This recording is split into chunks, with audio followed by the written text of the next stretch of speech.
Sejam muito bem-vindos a mais um episódio do Fisicamente. Hoje temos a honra de falar com o professor Carlos Filhais, professor catedrático e fundador do Centro de Física Computacional da Universidade de Coimbra. É um dos maiores e mais reconhecidos divulgadores da ciência em Portugal, com mais de 30 livros publicados. Investiga física de maneira 60, 60, esse currículo está antigo, já passei para já aumentou. pronto, 60 livros publicados. Investiga física de matéria condensada e ensino história da ciência. Ao longo da carreira já recebeu variedíssimas distinções, com destaque para a Ordem do Infante do Henrique e o Grande Prémio Ciência Viva. Bom dia, professor Carlos. Antes de Olá, mais, bom dia. obrigado por ter aceito o nosso convite. Prazer é meu, prazer é meu. Gosto sempre de ajudar ou de colaborar com os estudantes, quer dizer, ajudar e ser ajudado pelos estudantes, porque não há professor sem estudantes, nem há estudantes sem professores, de modo que é ótimo estar a falar convosco. Muito obrigado mais uma vez pela sua presença e por aceitar participar neste projeto de divulgação científica em Portugal. Comecemos por falar um bocadinho do seu início. Sabe-se que no liceu ganhou diversos prémios de pintura. Porquê é que decidiu mudar de rumo à arte e não uma paixão hoje em dia? Conte-nos um bocadinho sobre isto. Bem, eu não mudei de rumo, eu simplesmente escolhi um rumo na altura que uma pessoa tem de escolher, não é? Eu, até ao atual nono ano, não é? Ah, uma pessoa tinha uma formação geral, e de facto eu era bom em várias disciplinas. Ah, e tinha algum jeito para desenho. Depois fui perdendo um bocadinho esse gosto e já não tenho a mesma, enfim, já não sinto a mesma chamada para, digamos, a execução artística que tinha na altura. Mas, mesmo escolhendo ciências, e escolhi ciências, aos, sei lá, 14, 15 anos, não é? Não deixei nunca de me interessar por letras e por artes em geral.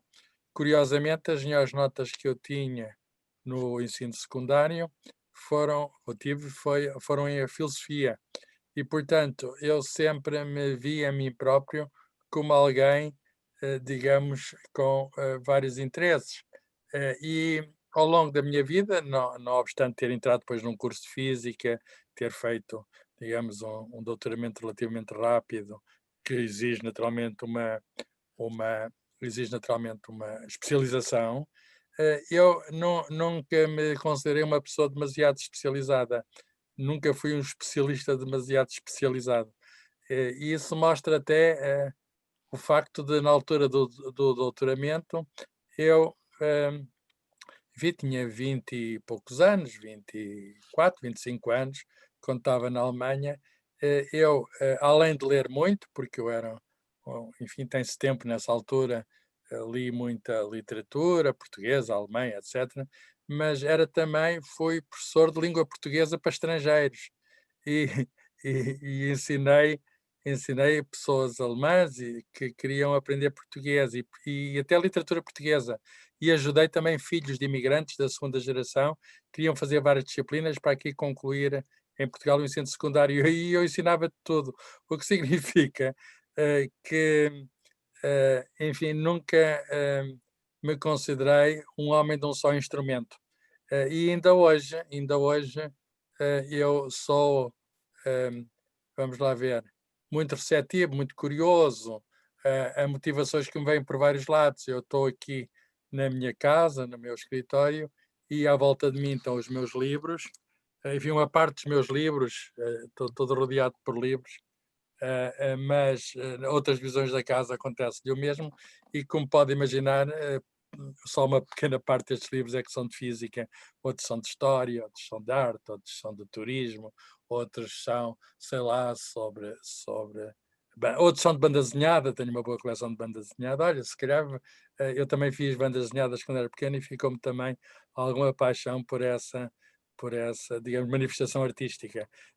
Outros são de fotografia, outros são de poesia, e portanto acho que eh, um, lá por ser físico não quer dizer que não deixe de poder ver o mundo de várias maneiras. Sim, isso é sempre interessante ver a diversidade, pronto, cultural que não sendo só de física e que apresenta. Mas este interesse pela física, que é o que nos traz aqui hoje, surgiu mais ou menos por que altura? O professor, quando era mais. Bem, eu então fui para o antigo sexto e sétimo anos, que era o que corresponde hoje ao décimo primeiro, na altura não havia o 12º, e aí tinha a disciplina, já antes tinha ciências físico-químicas, não é? Mas aí continuei a ter, e eu notei que aqueles assuntos eram para mim particularmente atraentes. Ahm, e vou dizer uma coisa, ahm, que já tenho dito outras vezes, mas que eu repito porque é verdade. Eh, o, eu não fui para a física apenas ou principalmente por causa das aulas.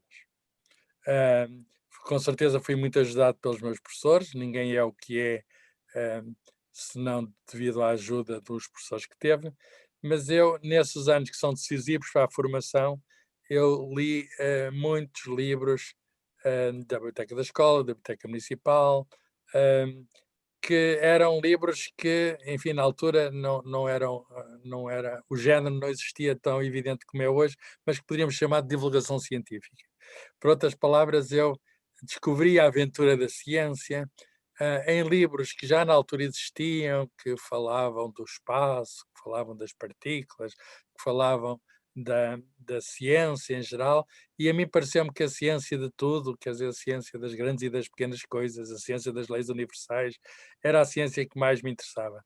Na altura, interessava-me muito e foi a minha carreira de física começou por aí, a física nuclear, de que eram feitos os núcleos atómicos, eram feitas partículas, que por sua vez são feitas de outras partículas, e portanto são questões básicas que se colocam desde tempos imemoriais, de que é feito o mundo. Foi essa, digamos, a mola que me levou para o mundo da física, e eu, enfim, tendo começado por física, por ser físico nuclear, depois, enfim, é preciso conhecer a teoria quântica para isso, mas depois de posse da teoria quântica é um instrumento que hoje nos permite descrever não só partículas e núcleos, como matéria condensada, o que significa física atómica, física molecular, e também física da matéria condensada, ah, o que significa sólidos. E, portanto, a certa altura da minha carreira, sei lá, depois de 5 anos do doutoramento, eu fui para os Estados Unidos fazer um pós-doc tardio, vamos chamar assim, e aí entrei no mundo da matéria condensada, e, e é um termo que os físicos usam, como sabem, não quer dizer que a matéria esteja resumida, significa que, digamos, as partículas estão juntas em posições regulares numa rede, e eu reparei que muita coisa que eu antes sabia da física nuclear podia ser aplicada noutros lados. E acho que é bom esta mudança. Um físico, acho que é uma mensagem que eu queria passar. Um físico pode fazer, pode transitar de objeto, pode transitar de assunto. Não tem que estar toda a vida à volta de um único assunto. E eu fiz essa transição que no meu caso foi feliz, e depois comecei a trabalhar com computadores, aprofundando a física computacional, até porque o instrumento surgiu em força na altura. Os primeiros computadores pessoais surgem no mundo quando eu estou a acabar o doutoramento, 1982. A internet não existia então, a internet surge só nos anos. Quer dizer, existia um arremedo de internet, mas não existia o World Wide Web, que só surge em 1989, e eu pude assistir enfim, e praticar, assistir ao aparecimento desses novos instrumentos e praticar física com eles, introduzir a cadeira de física computacional e com os meus alunos começámos a fazer simulações, isto já, enfim, já há uns bons 30 e tal anos. E hoje, enfim, continuo entusiasmado pela física, já não sigo, a verdade é que já não sigo as últimas da física da matéria condensada, tenho antigos estudantes que prosseguem nesse caminho e interessam por aquilo que eles fazem, mas tenho dedicado os últimos anos não só à divulgação de ciência, que sempre fiz, sempre fiz, quer dizer, depois do doutoramento, porque na primeira etapa da vida estava focado em atingir a formação máxima o mais rapidamente possível, mas depois do doutoramento sempre fiz, e eu interesso-me agora por história da ciência, e ligação, porque é uma maneira muito boa de perceber o que é a ciência, o que é a física em particular, e permite-nos ligar, lá está, a tal existência plural que nós podemos ter no conhecimento, e permite-nos, a história da ciência permite-nos ligar a ciência, neste caso a minha ciência, a física, com outras formas do conhecimento humano. É curioso ver isso, sei lá, só para dar um exemplo muito concreto, quando Einstein, em 1905, faz a teoria da relatividade, e 5 anos depois de Max Planck ter proposto pela primeira vez a teoria quântica, estava o século XX a nascer, é também uma altura de uma explosão criativa nas artes. Já que começámos a falar por arte, é a altura também em que o Picasso vai aparecer para mudar completamente a pintura, é a altura logo a seguir não só do cubismo, mas dos chamados modernismos, etc. Por outras palavras, há uma explosão da física moderna e há uma explosão da arte moderna. E, embora uma coisa pareça diferente da outra, significava que havia um espírito do tempo para ver mais longe, para ver mais além, e curiosamente nós estamos a ver nestes anos sombrios deste início do século XX, 21, peço que nestes anos sombrios do início do século XXI, que vemos, enfim, muita coisa a acontecer, algumas de facto muito relevantes na ciência, mas não vemos, em particular na física, a explosão criadora que houve há 100 anos. Nos primeiros 20 anos do século XX, nós tivemos a descoberta do núcleo atómico, nós tivemos a primeira teoria da estrutura atómica, do Bohr, 1911 e 1913, respectivamente. Nós tivemos, na física da matéria condensada, a descoberta da supercondutividade, nós tivemos, e da superfluidez. Quer dizer, aquilo era cada pedrada que se dava, encontravam ali uma mina. E hoje, qualquer estudante que existia na altura, qualquer artigo que escrevesse, abria uma nova pista. E nós, na física, hoje vemos, claro, desenvolvimentos. Nunca houve tanta gente da física como há hoje, é preciso dizer isso. Nunca houve tanta gente na física como há hoje, e na ciência em geral. E, no entanto, há questões que se envolvem muito na física, podemos falar de algumas, mas, por exemplo, de, nessa questão de teorias fundamentais, por exemplo, que foi uma das coisas que de início, como muito jovem, me motivou e que agora já não motiva tanto, é a questão da, enfim, da ligação das forças, da ligação das partículas, e isso nós podemos dizer que na física estamos, de algum modo, num impasse há alguns anos, porque temos um modelo padrão, sabemos que tem dificuldades, e nós não temos uma maneira fácil de ultrapassar. As melhores mentes que existem no mundo não conseguiram, propuseram coisas, mas não conseguiram ir ainda além do modelo padrão.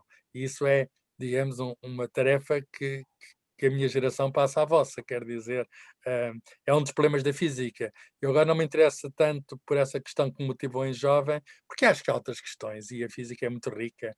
E surgiram questões com o computador, por exemplo, que agora me interessam mais, para ser concreto, as questões da complexidade.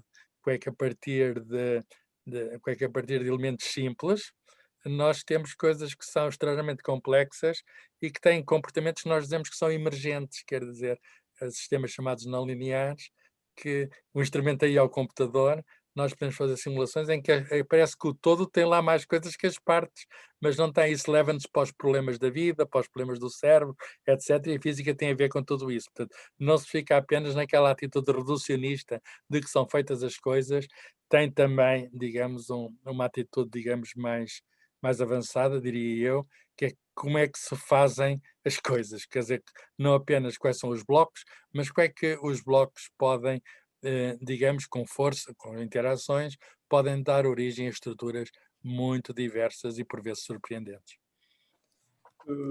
Entretanto, o professor já referiu que tirou a sua licenciatura na Universidade de Coimbra e durante este período coincidiu com o 25 de Abril.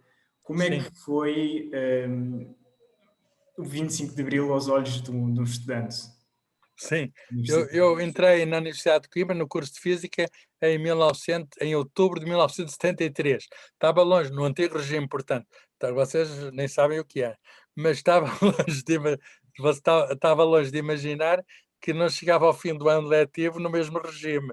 O regime mudou a 25 de abril de 1964, numa quinta-feira, eu tive conhecimento a meio de uma aula de álgebra, uma aula de matemática. A revolução estava na rua. Claro que estava em Coimbra, não houve aquele movimento tão forte e espontâneo como houve em Lisboa, pelo menos nesse dia 25. as coisas passavam-se mais calmamente. Depois houve uma explosão no dia 1 de maio, uma grande manifestação, onde eu estive em Coimbra. Eu direi que a universidade entrou em turbulência tal como o país. Aquilo, ao bocado estava a falar de sistemas complexos, uma das questões que se estuda nos sistemas complexos é o caos. Significa que pequenas coisas, pequenas diferenças podem dar origem a grandes efeitos. E de facto aquela situação na altura era caótica. Estávamos todos a aprender o que era a democracia, não é? Cometendo erros, naturalmente, o que significa que a relação de poder dentro da própria universidade não era muito clara, faziam-se assembleias e assembleias com participação, como é evidente, de alunos, e nós fizemos o curso nessas, eu e mais 3 colegas, que agora estamos a aproximar rapidamente da reforma, porque já temos 40, é só fazer as contas, não é? Se acabámos em 78, se passados 5 anos, depois de 63, é só fazer as contas, são 32, mas 50, já temos anos suficientes para chegar quase à reforma. E, portanto, é uma geração, é normal, uma geração dá lugar às outras, mas essa é a minha geração que viveu o 25 de Abril. Eu posso dizer que no nosso caso éramos só 4, o curso de Física não era tão popular como hoje. Eu folgo muito que hoje os cursos mais procurados sejam da área da Física, da Engenharia Física e Aeroespacial, que é praticamente Física. Não era assim, antes era só Medicina, os cursos, digamos, para os quais eram precisas melhores notas. Portanto, não havia esse problema do acesso e éramos só 4. Não havia problema de acesso, mas éramos só 4. E acabámos o curso, fomos jantar juntos, ainda hoje estamos juntos, ainda hoje vamos jantar juntos. Apesar de estarmos em sítios diferentes do mundo e temos andado em sítios diferentes do mundo, o facto de estarmos no mesmo curso é uma união muito grande, é uma espécie de 4 mosqueteiros. Vocês também se vão lembrar sempre das colegas que estiveram na faculdade. E não fomos muito prejudicados por esse caos, porque sendo só 4, como é evidente, numa aula num dia, aula no outro, os professores também estavam connosco e nós com os professores, o que significa que, enfim, eram aulas para pouca gente, que os professores estavam muito dedicados, digamos, não havia também tantos professores de física e eram, digamos, uma aprendizagem bastante intensiva. E tive a sorte de, enfim, fazer logo um artigo que foi publicado no último ano da licenciatura, que corresponderia hoje a uma espécie de tese de mestrado. Havia uma tese dentro da licenciatura, esse artigo foi publicado, e até uma piada, mostrámos isso a um outro professor, tínhamos um artigo já há uns meses feito, e não sabíamos, enfim, o que fazer, para que revista mandar, não é? Para que revista mandar, e foi o meu primeiro artigo, é sempre primeira vez, é sempre qualquer coisa que fica, era sobre um problema de ferromagnetismo. Lá está, preciso da matéria condensada, ainda antes de depois ir para a física nuclear, mas fizemos um problema de ferromagnetismo. E o professor fez-nos este comentário, que é muito engraçado. Então vocês têm aqui esta descoberta e que é ignorado pelas massas trabalhadoras. Têm já de divulgar isto para que o povo saiba. E eu mais tarde, quando fui para a Alemanha, esse artigo já publicado valeu-me. Eu fui para a Alemanha pouco depois um ano depois da licenciatura, doutorar-me, e isso valeu-me, digamos, porque perceberam que era um curso, digamos que numa universidade que era a de Coimbra, não é? Mas que era um curso que dava umas boas bases. E nunca me senti, devo dizer, diminuído relativamente aos meus colegas alemães. Quer dizer, eu sabia tanto como eles teoria quântica. A teoria quântica pode ter sido originada lá na Alemanha pelo Max Planck, mas e depois mais tarde falava-se em alemão do Heisenberg e o Schrödinger, mas eu tive de aprender alemão, claro. Mas a teoria quântica aqui em Coimbra era a mesma teoria quântica lá em Frankfurt e, portanto, a matemática era a mesma, só eram computadores melhores do que nós tínhamos aqui e eu passei o doutoramento numa cave com um computador que era um monstro, nada destes computadores pessoais que ainda não existiam na altura, como eu já disse, só apareceram quando eu acabei, depois de eu me doutorar. O professor já referiu o doutoramento que realizou na Alemanha. Sentiu que a mudança da língua e do ambiente foi algo difícil de ultrapassar? Como é que se procedeu a esta mudança? Foi mais a língua que o ambiente.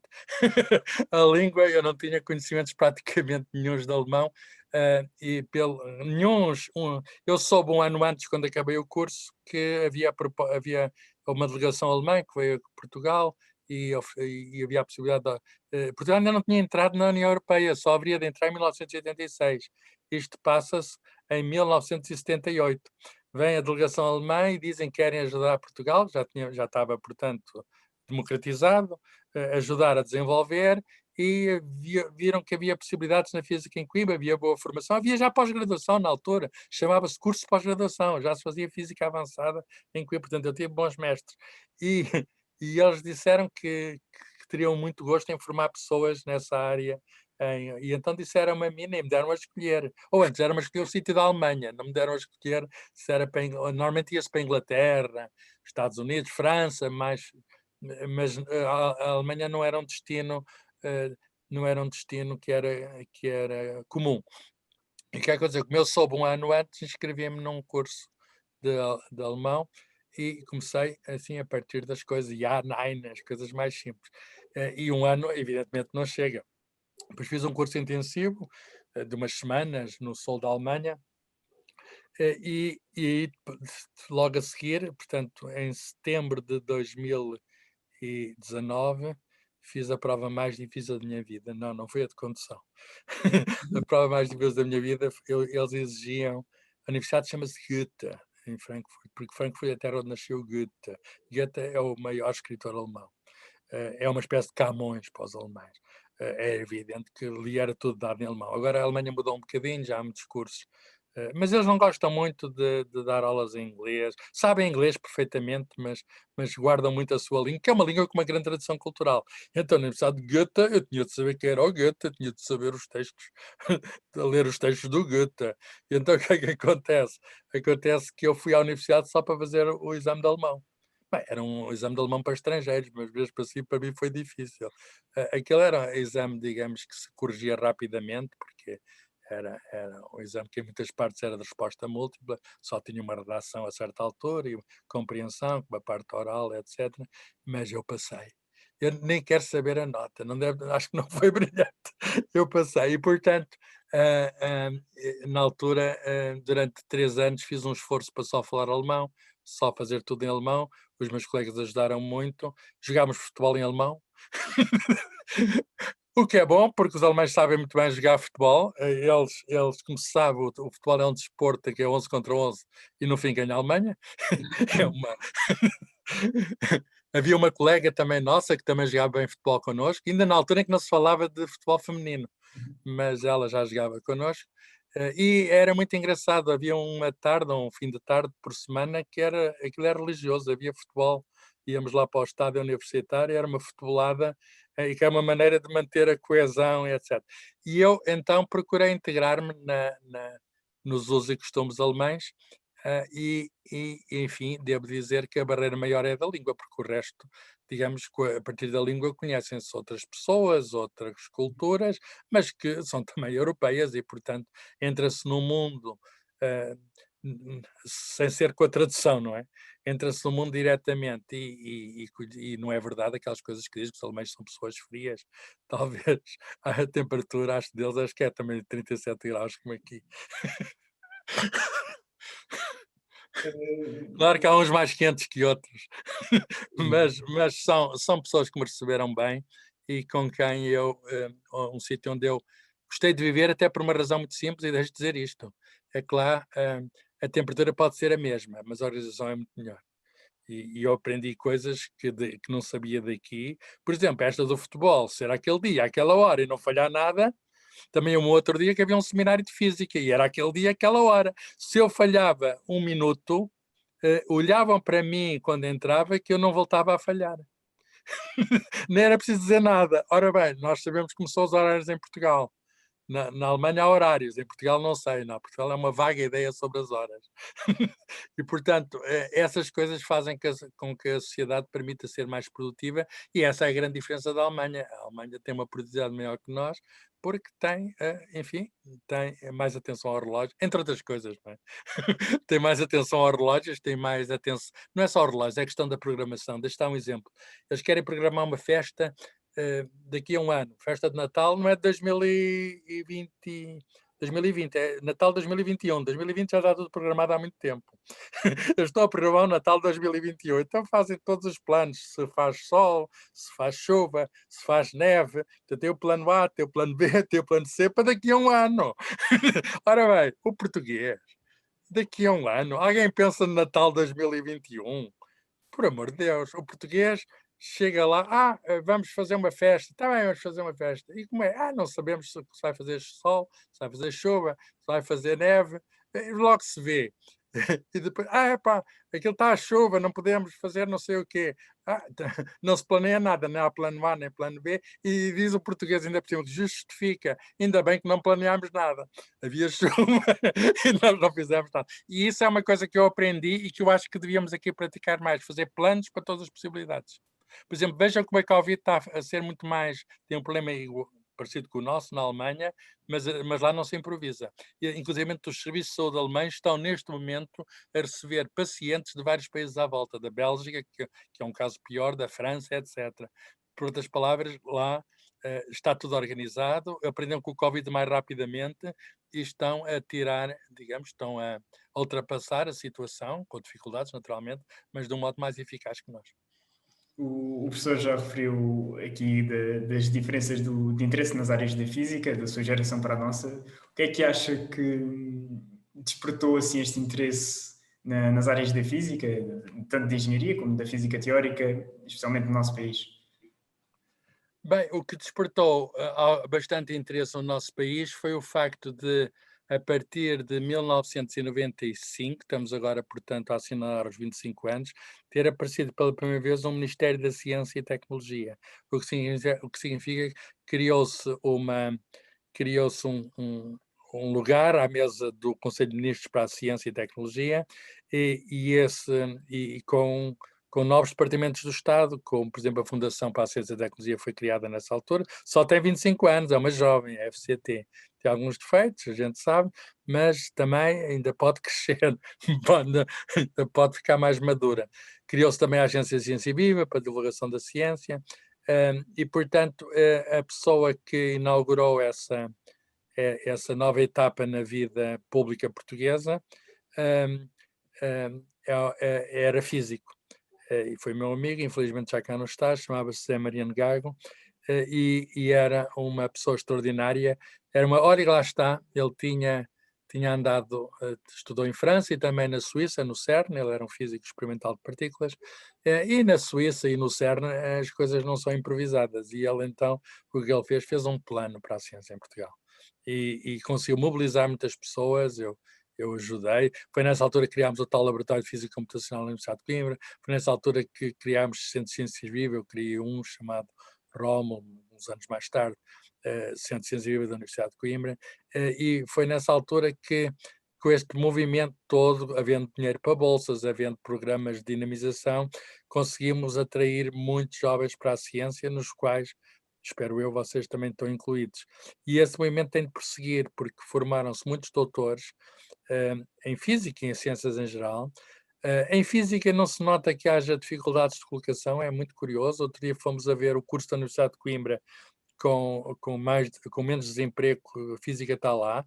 As pessoas, pode não ser aqui, mas vão para outro sítio, pode não ser no país, mas vão para outro sítio. Eu tenho estudantes meus que estão colocados em Inglaterra, na Áustria, em vários sítios, e portanto nos Estados Unidos, e portanto os físicos, o mundo é nosso. Ao contrário, digamos, de outros cursos, nós falamos uma linguagem, não estou a menosprezar os outros cursos, estou a dizer que temos alguma vantagem do ponto de vista profissional, de termos, digamos, uma preparação que é universal. E eu tive um aluno que ainda há poucos dias, formado em Física, ainda há poucos dias veio, há poucos meses, teve um estágio no Banco Mundial a fazer estatísticas que não tinha nada a ver com física, estatísticas de economia. E, no entanto, era um físico. Um físico até é capaz de fazer estatísticas de economia, porque é que não há de fazer? Fazer modelações, simulações, seja do que for, em vez de dados de experiências, tem dados digamos, que vêm dos bancos ou das empresas ou da demografia, quer dizer, nós trabalhamos com dados. E portanto, eu acho que a vossa geração em Portugal teve um terreno, digamos, mais favorável do que aquele que nós encontramos. Agora tem dificuldades, porque à medida que cresceu, as possibilidades, não tanto o caso da física, eu acho que o caso da física não está tão mal como isso, mas há na ciência em geral dificuldades de colocação de emprego científico, de profissionalização dentro da ciência. Porque neste momento há muito mais gente, por exemplo, em biologia, nessas áreas, e há muita procura e pouca oferta.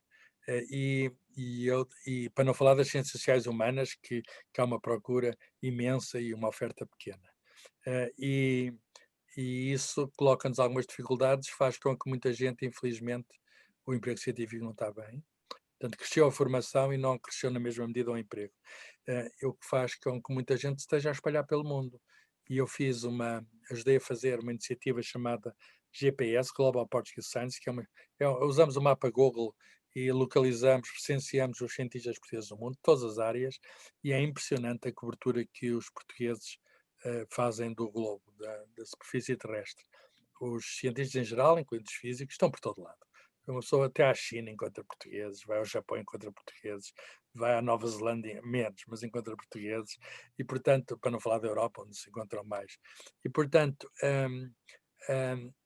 temos uma grande riqueza porque a nossa formação é boa, o nosso maior valor são os nossos cérebros, e infelizmente o nosso país está a revelar-se pouco generoso para eles, e há aqui um problema de facto, e o país está a proceder mal, porque se há algum futuro que o país pode ter é aproveitar os nossos melhores talentos. E não está, eu tenho a certeza do que estou a dizer, não está a aproveitar os nossos melhores talentos, e oxalá que alguns que agora estão lá fora possam. Nós temos um traço de cultura também muito fortes. Não é só a língua, é a proximidade familiar, etc. Espero que alguns possam, mesmo lá longe, continuar a ajudar, digamos, a este sítio chamado Portugal. Presumo que o professor tenha acompanhado o Prémio Nobel da Física deste ano. Tem alguns Sim. comentários que queira partilhar connosco? Tenho. Em geral, ao contrário do que se passa na literatura ou na paz, o Prémio Nobel da Física é bem atribuído, no seguinte sentido: há mais gente que pode receber, há sempre mais gente que pode receber, mas, mas normalmente os físicos reconhecem que aqueles que ganharam merecem. E portanto não há assim, claro, há uma ou outra injustiça grande no passado, a maior talvez foi a Jocelyn Bell, que era uma estudante de doutoramento e descobriu as estrelas de neutrões, e o prémio Nobel foi para o supervisor dela. Mas há assim umas injustiças no passado, mas em geral, digamos, não há, não, nós não discutimos a atribuição dos prémios Nobel. E portanto, é indubitável, o prémio foi dividido em duas. Sim. É indubitável que, em duas partes, que um foi dado a um físico teórico, físico matemático, portanto, que é o Penrose, Roger Penrose, da Universidade de Oxford, e de facto é uma mente brilhante, para usar um termo que é conhecido até do cinema. É uma mente brilhante, é uma pessoa extremamente inovadora em vários ramos agora, não é só ele tem até, um dia estive doente e tive que passar umas semanas no hospital, levei para lá um volume assim grosso dele, que até está ali numa dessas estantes, The Road to Reality, o caminho para a realidade, que é uma coisa de 1000 páginas. Ele sabe a física toda e mais especula sobre as coisas mais. Até se mete nas neurociências. Ele meteu-se em questões de física da matéria condensada, de pavimentações com quase cristais, e ele então foi reconhecido pelos seus trabalhos sobre teoremas sobre buracos negros. Hoje sabemos que os buracos negros existem e ele discutiu, digamos, teoricamente, as condições de existência de buracos negros. E os outros dois recipientes que ficaram com a outra metade, norte-americanos, têm a ver com a observação de um grande buraco negro que existe no centro da nossa galáxia.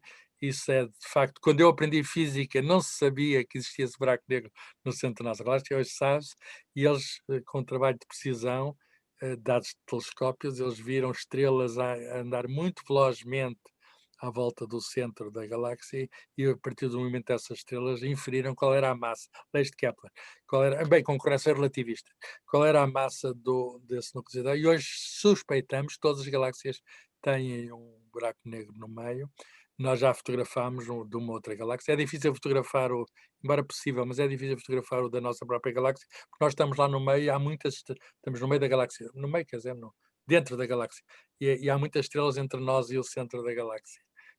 Portanto, faz uma espécie de blindagem relativamente a esse buraco negro.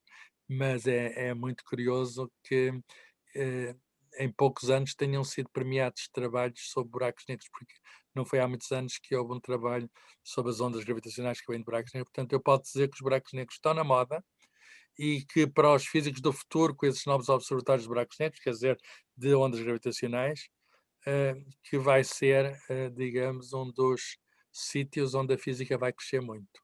A física tem muito a saber, é o último mistério, não é? O sítio onde o espaço e o tempo acaba. E nós temos físicos portugueses a trabalhar nessa área. Portanto, são um sítio muito atraente. Espero é que não engula os físicos todos. O professor, numa entrevista dada recentemente ao Diário de Notícias sobre a crise que atualmente enfrentamos, a pandemia, salientou que o uso da ciência, no seu melhor, permite espalhar rapidamente o conhecimento, no seu pior, espalha a desinformação. Sempre teve esta visão de que a ciência é uma faca de dois gumes? Não é tanto a ciência, é aquilo que se baseia na ciência e que permite a nossa ação no mundo, chama-se tecnologia. Hoje em dia toda a tecnologia vem da ciência, já há algum tempo é que a tecnologia se antecipou à ciência. Por exemplo, a termodinâmica foi feita depois de haver as máquinas a vapor. Fazia-se por tentativa e erro, não é? Mas agora não se fazem tablets por tentativa e erro.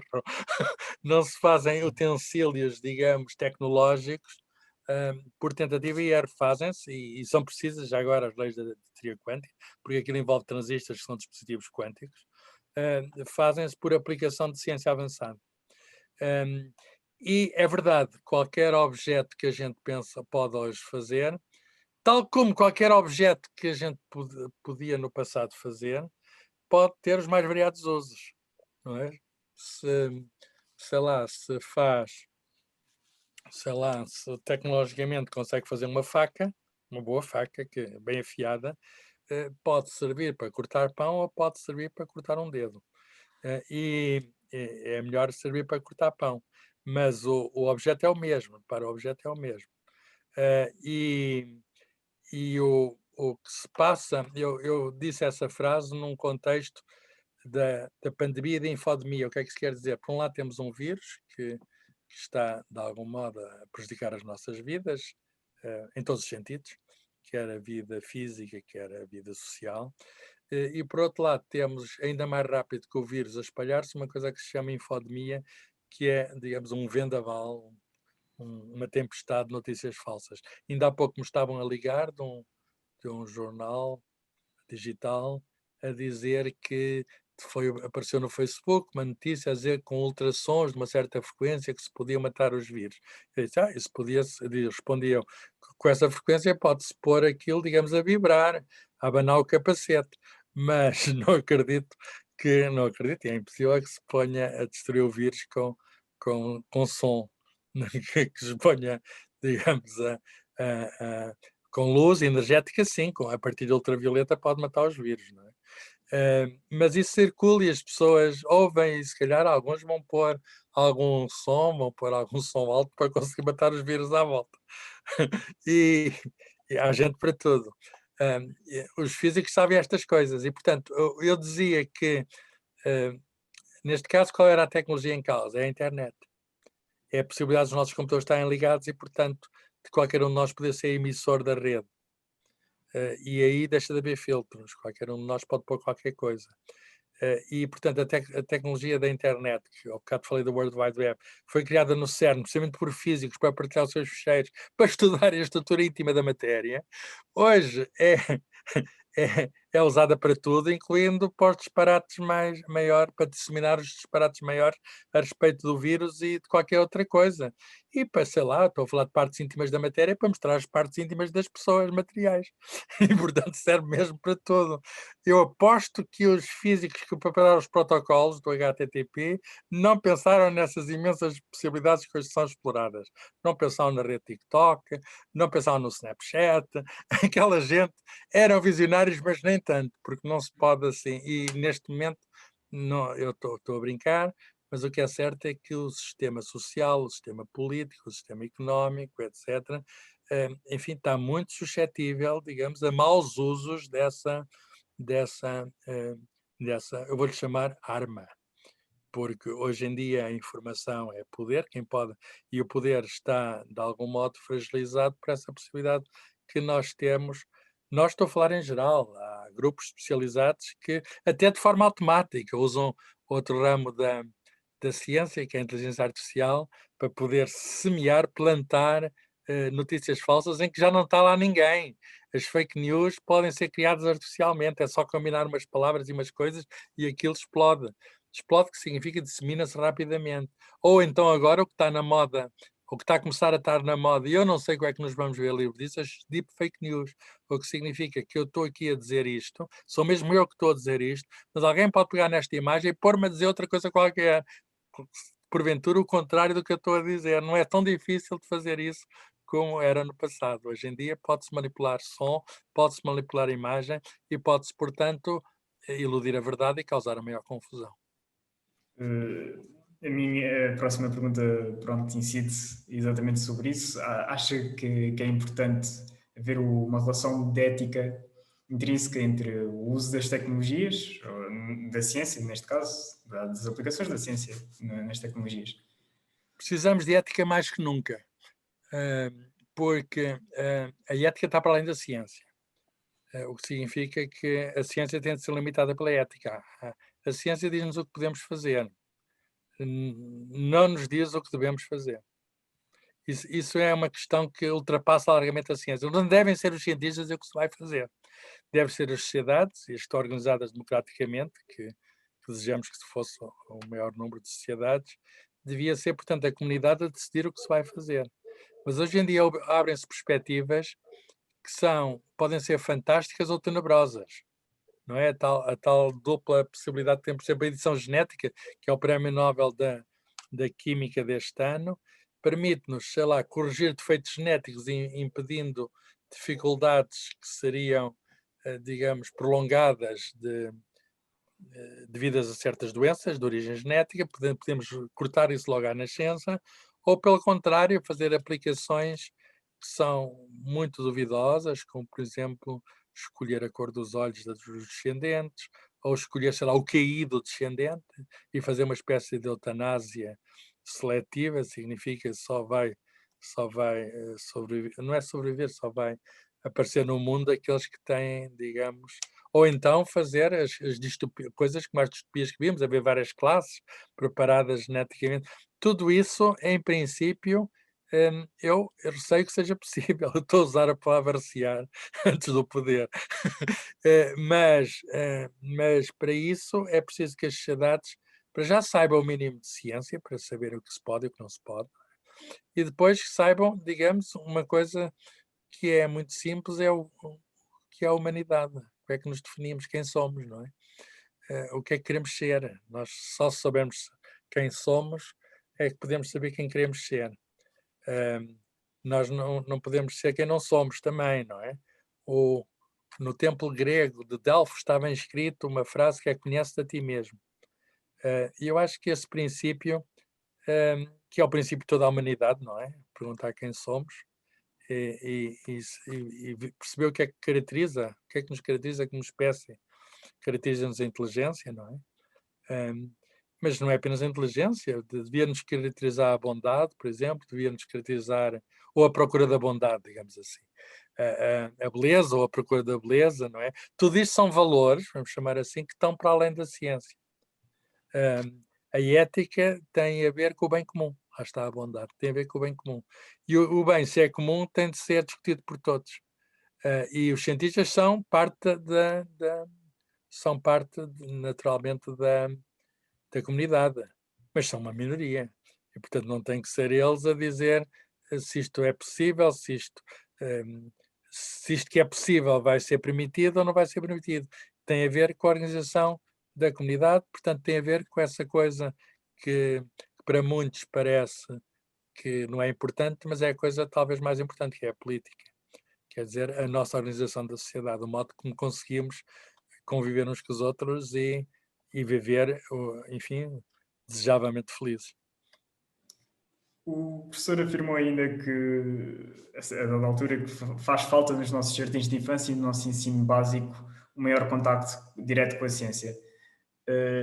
Para além pronto, das medidas que o professor referiu que ao longo dos anos contribuíram para o aumento do contacto com a ciência com a população e com a comunidade, que forma é que este contacto mais direto no ensino básico e nas escolas primárias deve ser impulsionado?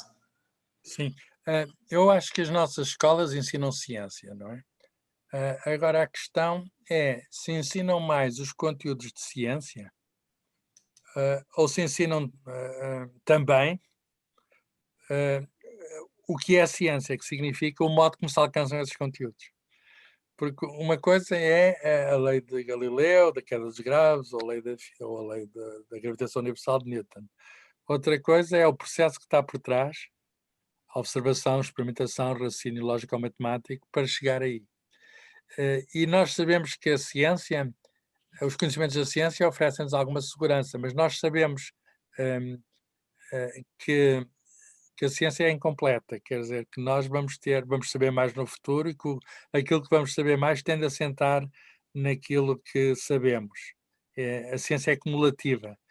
E eu não sei se a escola está a ensinar bem isso, quer dizer, se está a ensinar suficientemente, o método da ciência já não está.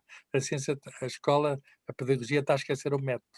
Está centrada apenas nos chamados programas, e os programas dizem mais respeito a, digamos, a factos do que propriamente à construção da verdade sobre os factos.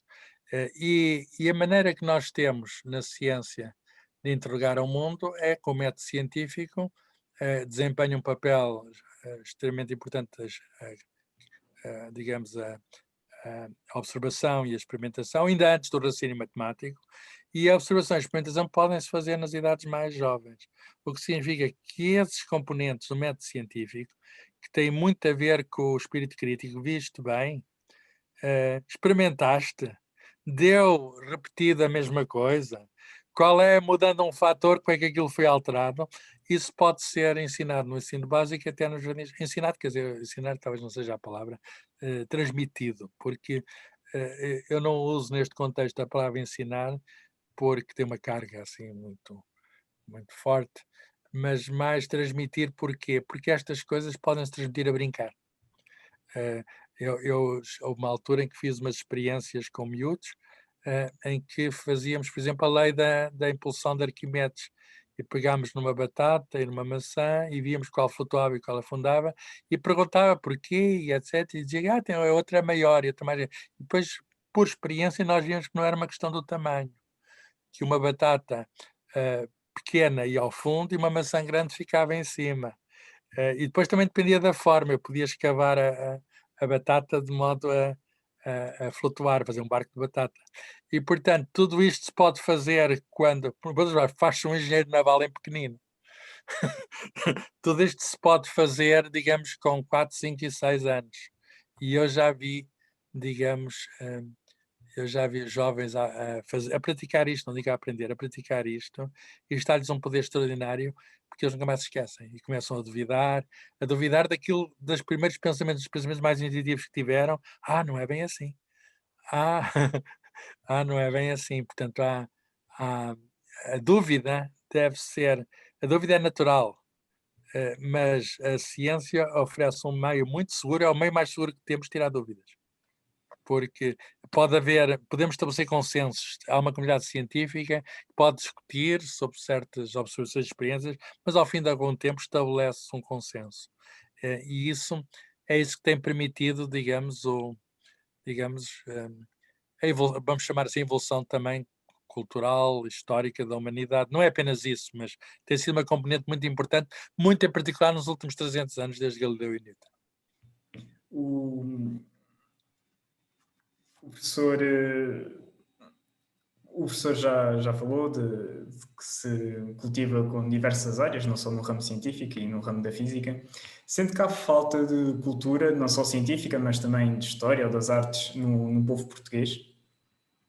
Eu acho que não é só no povo português o problema, digamos, do déficit cultural, vamos chamar assim, é um problema do mundo. Isso não deve deixar de nos preocupar, apesar de haver muito mais escolaridade. Quer dizer, a escola avançou tremendamente. E, no entanto, eu vou dar um exemplo. Eu tinha uma colega minha que forma professores, portanto, da Faculdade de Ciência de Educação e Psicologia, fez um inquérito a pessoas que vão ser professores, não é? Pessoas que estão na universidade e vão ser professores, fez um inquérito e perguntava quando é que tinha terminado a Segunda Guerra Mundial. E houve as mais variadas respostas, 1968, 1974, etc. E poucos sabiam que tinha sido em 1945. Uh, há 65 anos, portanto.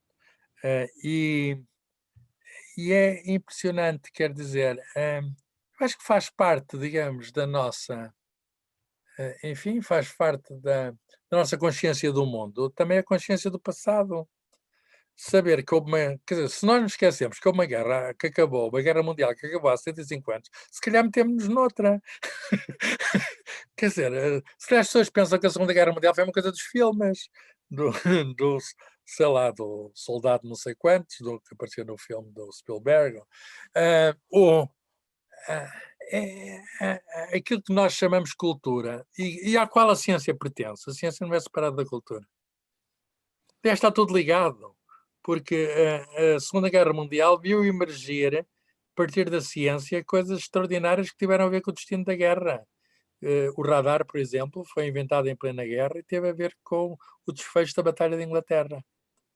O radar são micro-ondas, foram de algum modo usadas nessa altura para detectar aviões militares, e a aviação civil emergiu no fim da guerra, não teria emergido se os radares não tivessem se desenvolvido durante a guerra. Ou, sei lá, a energia nuclear, que aparece a partir da primeira bomba atómica, que, de algum modo, enfim, pode ser discutido, mas marcou o fim da Segunda Guerra Mundial.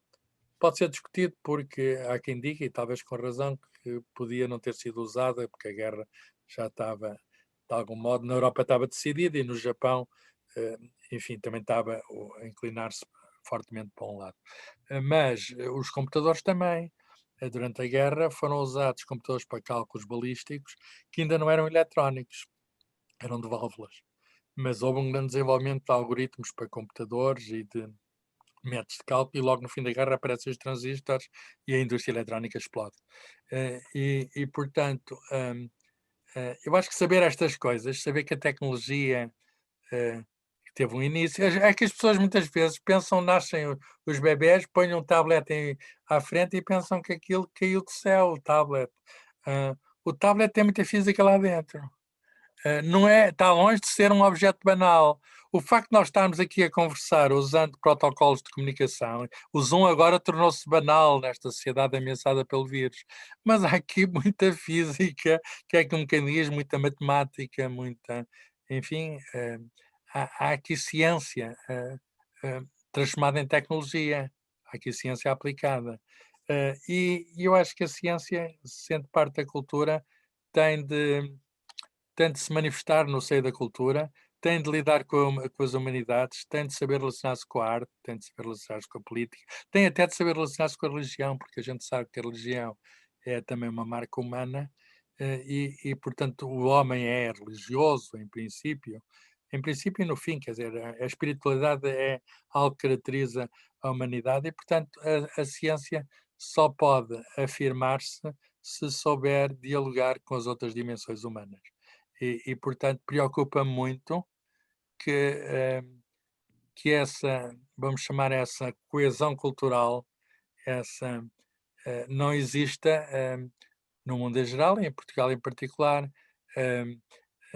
Falámos há bocadinho da internet, há aí ameaças porque pensa-se que está tudo na internet, quer dizer, de algum modo está, tudo não está, mas está muita coisa, nem tudo não está, porque nós temos a nossa cabeça para tirar conclusões. Não está tudo. As conclusões que a nossa cabeça tira não estão lá enquanto nós lá não pusermos.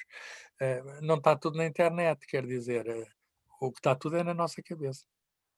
Em particular, nas nossas cabeças que comunicam umas com as outras.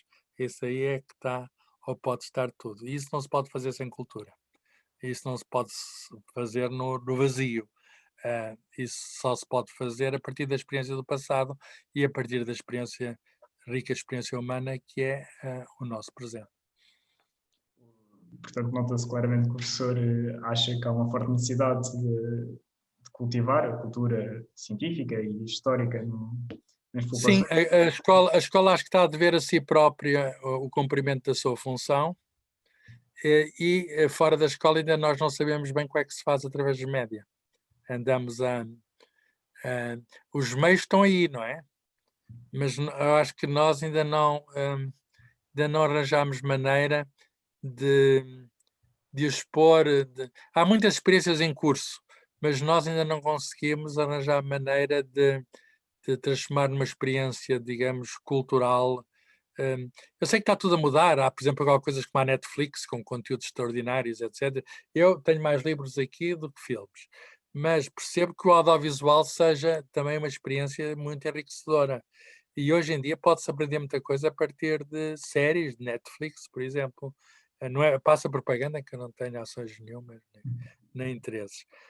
Mas acho que os livros continuam a ter muita coisa e os livros não vão acabar por causa do Netflix. Portanto, nós temos de, enfim, nestes tempos em que são tempos sempre novos, não são novos agora, sempre foram, os tempos sempre foram novos e hão de ser novos os tempos que vêm a seguir, mas temos de arranjar novas formas de partilhar cultura, novas formas enfim, de exprimir o melhor da humanidade e de evitar o pior da humanidade, que também há.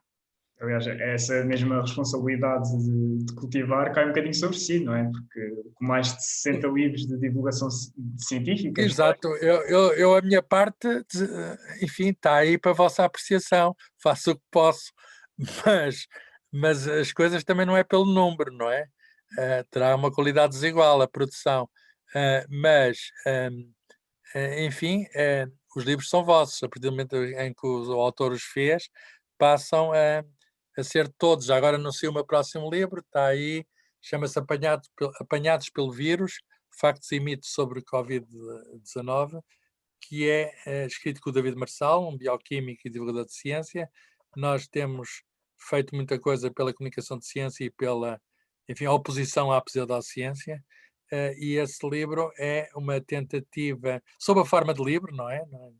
Não é nenhum vídeo, nenhum documentário, mas sob a forma de livro, tentar dizer, num formato muito curto, tentar dizer o essencial sobre, digamos, o fenómeno que estamos a viver, que tem a ver com a coexistência, digamos, dos humanos com os vírus e a maneira que, enfim, o que é que o nosso conhecimento, o nosso melhor conhecimento nos diz para fazer e quais são as pistas que temos, também dar alguma esperança, quais são as pistas que temos, as vacinas, as possibilidades das vacinas.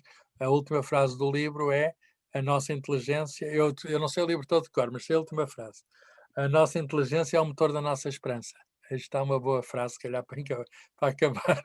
A nossa inteligência é o motor da nossa esperança. Quer dizer, nós, se não usarmos a inteligência, estamos perdidos. É o que quer dizer a frase. E, portanto, se queremos ser salvos, só podemos ser salvos por nós próprios, atuando de forma inteligente. penso que é uma excelente forma de terminarmos assim esta entrevista. Obrigado. Muito obrigado mais uma vez por ter aceito este nosso convite e ter aceito participar neste projeto. Muito obrigado. Foi mais um Obrigado, eu. episódio. Obrigado, eu. Este foi mais um episódio do Fisicamente. Espero que tenham gostado e encontramos-nos para a próxima.